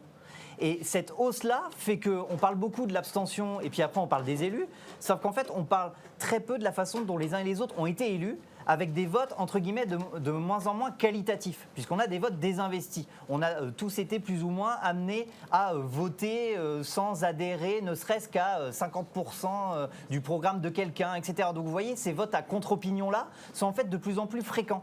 Et donc au-delà même de l'abstention qui fait que ça met à mal la légitimité des élus, le vote en lui-même, qui est de plus en plus désinvesti, pose la question de la légitimité et de la disqualification perpétuelle, là en tout cas depuis quelque temps, des élus. Donc c'est ça que je voulais mettre en avant. Il n'y a pas d'un côté un intérêt et de l'autre un désintérêt, c'est bien plus complexe que ça, si bien même que en fait, l'énigme de plus en plus, c'est pas pourquoi il y a des abstentionnistes, mais pourquoi en fait on continue à voter, pourquoi il y a ce conformisme, on en parlait sur un autre sujet tout à l'heure, pourquoi il y a cette apathie et ce conformisme qui fait qu'on va quand même voter alors même qu'on sait que c'est de moins en moins utile. C'est apathie. Alors, puisqu'on parle d'abstentionnisme, souvent on dit les jeunes ne vont pas voter, Oui. les jeunes ne s'intéressent pas à la politique, les jeunes. On en a quelques-uns avec nous. Et on ne les a pas entendus, donc... Mais ils ne parlent pas le français. Et ouais. Moi, j'ai le micro, donc je peux profiter de dire un mot, peut-être. Ouais, vas-y, Gaëlle. Voilà, c'est ça. Je pense qu'en fait... ouais, d'ailleurs, je représente les jeunes, en fait. Ouais, ouais. Enfin, bon. Et donc... Arrête tes conneries. Et donc, non, ce que je voulais dire, c'est que je crois qu'il y a quand même un décalage, effectivement, entre les jeunes, personne ne leur parle. Et il y a un vrai souci là-dessus. Mais bon, je pense qu'il vaut mieux en parler. Et les abstentionnistes ne sont pas que des jeunes, c'est aussi les gens qui en ont un peu ras-le-bol de tout. Tout à fait, tout à fait. Non, non, mais c'est pour ça que je voulais donner la parole aux jeunes. Alice, est-ce que tu veux dire quelque chose? Ou alors, vas-y.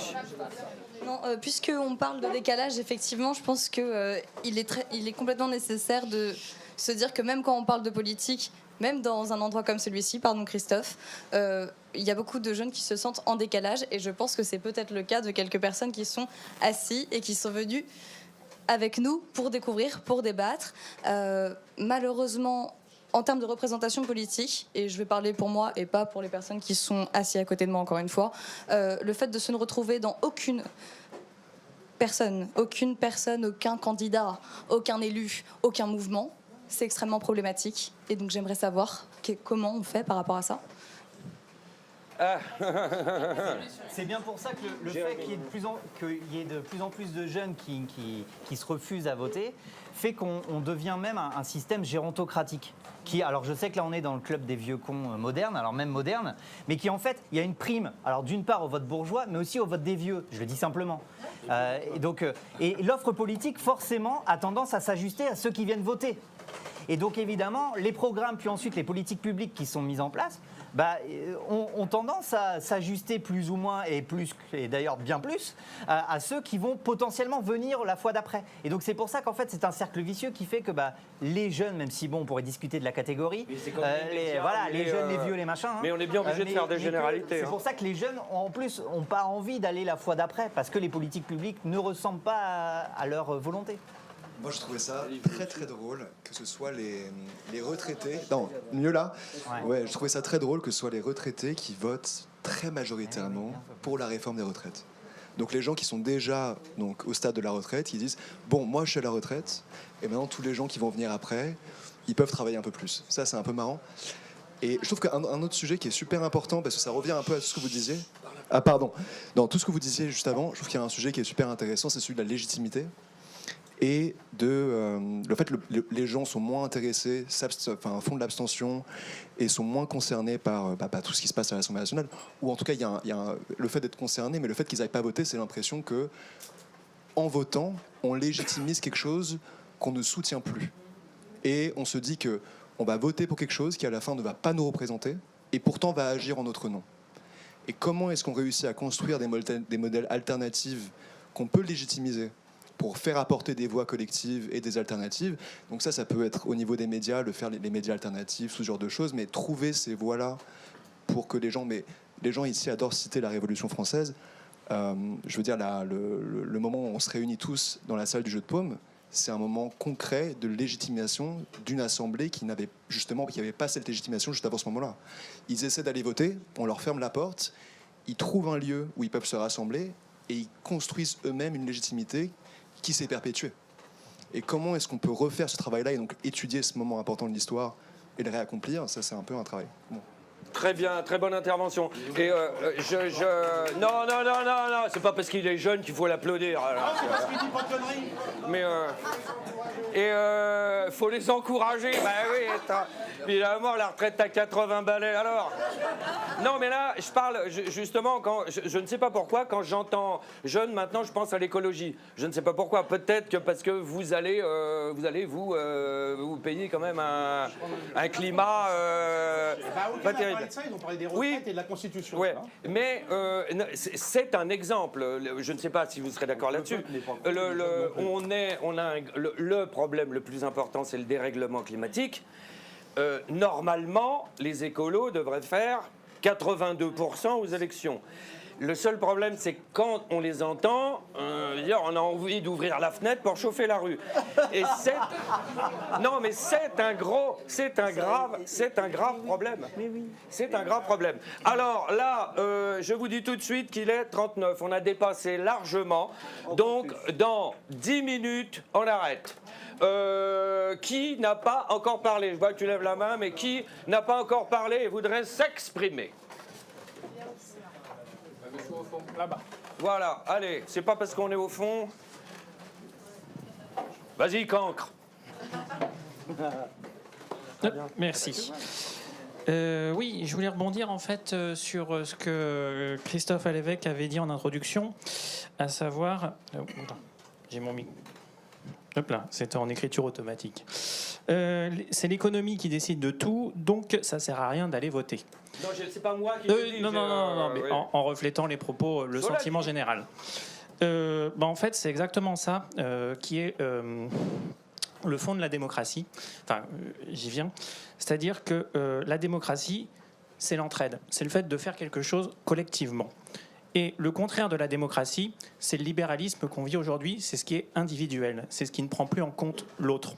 Et en fait, quand on est dans l'économie, quand on est dans le libéralisme, on est dans la loi du plus fort. Alors que la démocratie, justement, c'est le contraire de la loi du plus fort.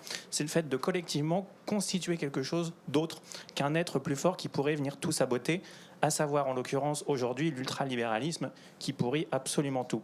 Et la santé qu'on est en train de foutre en l'air. Exactement. Dont on parlait tout à l'heure, oui. Et quand on arrive à parler de services publics, quand on parle de beaucoup de choses qui sont sociales, c'est que ces deux notions, démocratie et sociale, je ne sais pas si elles sont confondues, mais en tout cas elles sont extrêmement liées.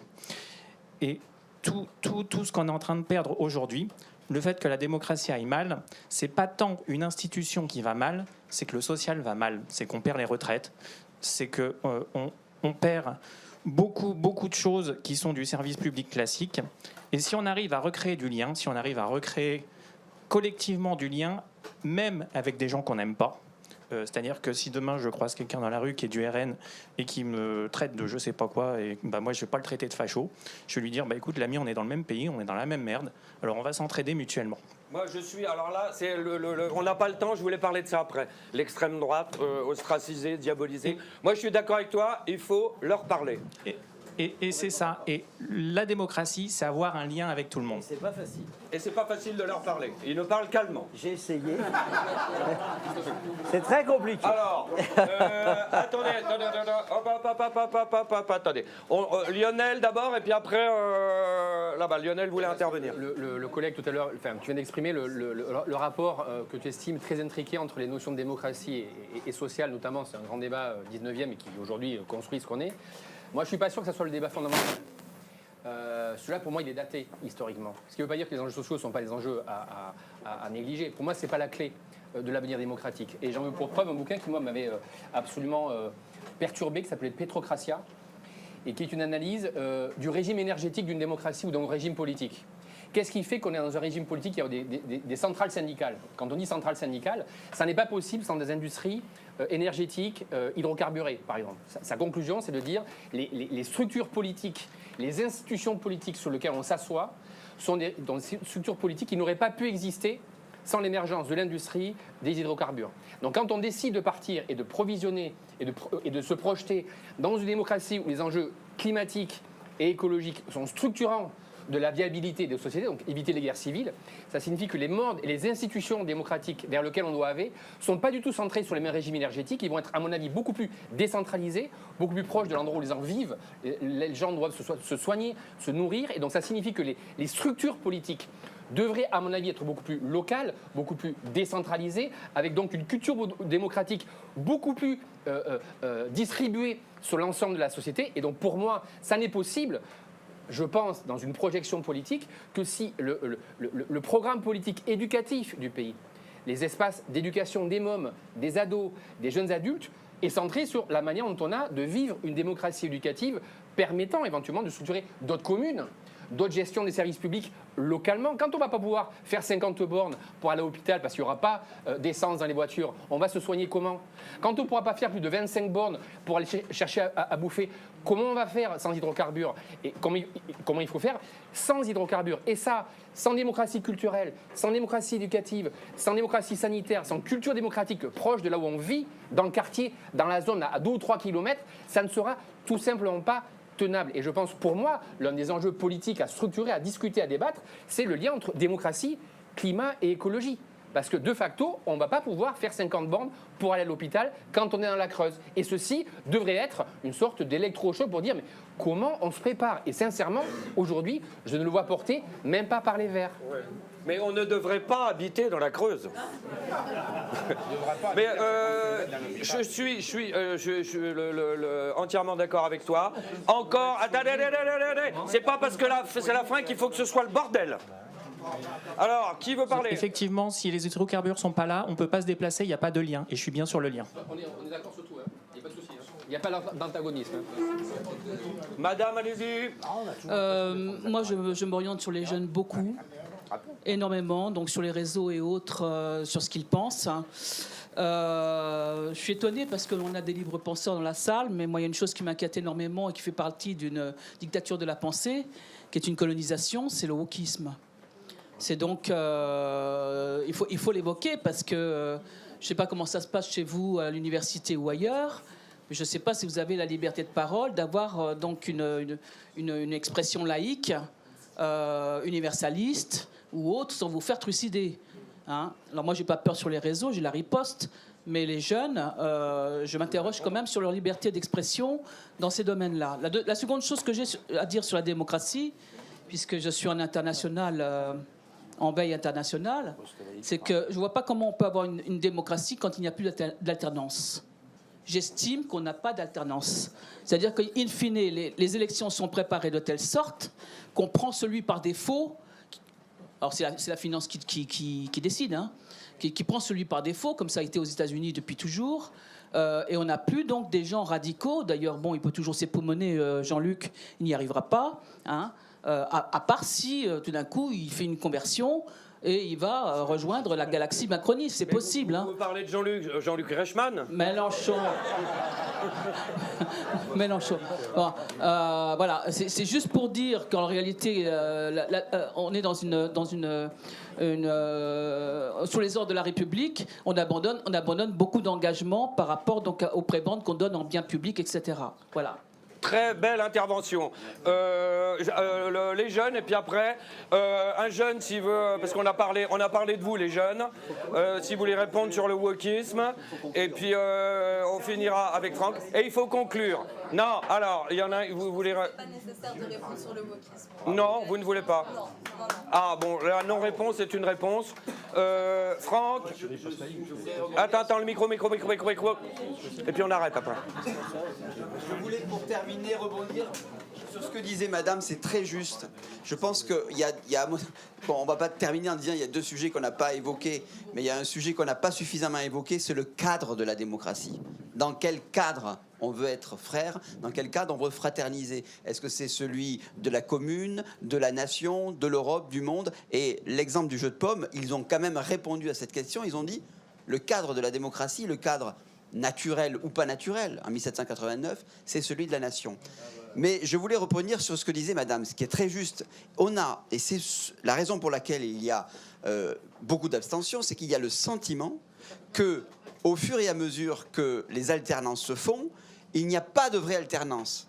Et Emmanuel Macron s'est présenté en disant « Regardez, entre l'UMP et le PS, moi je vais vous présenter une autre alternance ». Effectivement, c'était une sorte de révolution institutionnelle ou partisane. Ça a été hors de ce cadre-là. Mais en vérité, c'était la prorogation, je dirais dans sa version chimiquement pure, de ce système qui était celui, en gros, de l'Union européenne, du néolibéralisme, etc. Ensuite, il mettra de l'eau dans son vin face au Covid.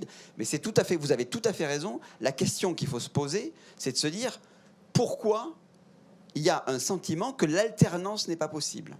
Et ça, et dans quel cadre doit-on imaginer cette alternance-là?